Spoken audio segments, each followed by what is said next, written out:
Hello friends, welcome back to my channel. दोस्तों, आज की इस वीडियो में मैं आप लोगों के लिए कबीर दास जी से जुड़े कुछ बहुत ही महत्वपूर्ण प्रश्न लेकर आया हूं, जो आपकी इंटर बीए फर्स्ट ईयर की हर एग्जामिनेशन में ज़्यादातर पूछे जाते हैं। तो वीडियो को आप अंत तक ज़रूर देखिए। यदि आपको किसी भी प्रश्न का उत्तर पता हो तो कमेंट बॉक्स में उस प्रश्न का उत्तर कमेंट कर दीजिए। तो यहाँ पर सबसे पहला प्रश्न है हमारे पास, कबीर पंथ के प्रवर्तक कौन थे। दोस्तों, यहाँ पर आप देख सकते हैं कबीर पंथ यानी कबीरदास जी। इसमें खुद कबीरदास जी का नाम आ रहा है, इसलिए इसका सही ऑप्शन हो जाएगा कबीरदास। जी हाँ दोस्तों, कबीर पंथ के प्रवर्तक कौन थे, तो उसका उत्तर हो जाएगा कबीरदास जी। अब बढ़ते हैं अपने दूसरे प्रश्न की ओर। तो यहाँ पर दूसरा प्रश्न दिया गया है, कबीर के प्रमुख शिष्य कौन थे। दोस्तों, शिष्य कौन थे, यहाँ पर दो कुछ प्रश्न बनते हैं, कबीर के गुरु कौन थे और कबीर के शिष्य कौन थे। तो यहाँ पर आप देख सकते हैं, यहाँ पर आपको चार ऑप्शन दिए गए हैं, जिसमें पहला ऑप्शन है रस खान, दूसरा है रैदास, तीसरा है रहीम और चौथा है धर्मदास।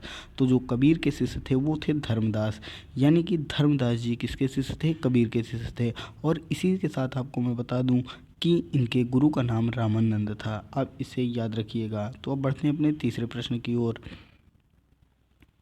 तो यहाँ पर आपके पास तीसरा प्रश्न है, आपके पाठ्यक्रम में कबीरदास जी की कितनी साखियाँ संकलित हैं।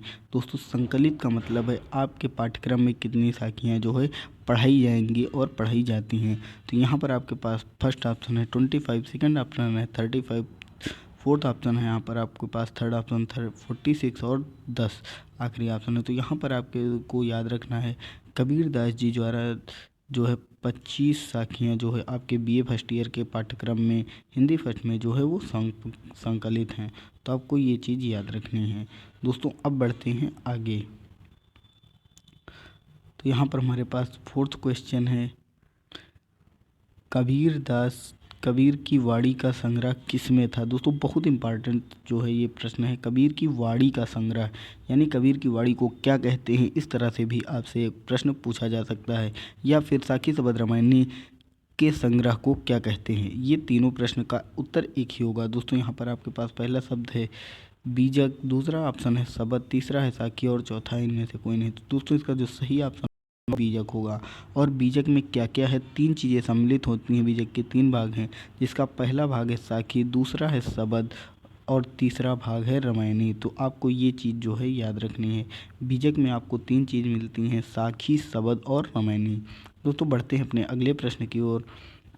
तो यहाँ पर हमारे पास जो है चौथा प्रश्न है बीजक, पांचवा प्रश्न है बीजक कब संकलित हुआ। दोस्तों, बीजक आपके पाठ्यक्रम में कब आया, संकलित होने का मतलब कब आया। यहाँ पर फर्स्ट ऑप्शन है 1464 और सेकंड ऑप्शन है आपका 1574, थर्ड ऑप्शन है आपका 1660 और फोर्थ ऑप्शन है 1900। तो यहाँ पर आपको याद रखना है कबीरदास जी जब पैदा हुए थे और उनकी मृत्यु के बीच का जो काल है, उसी काल में बीजक संकलित हुआ होगा। तो इसका जो सही उत्तर होगा वो होगा 1464 यानी 1464 ईस्वी।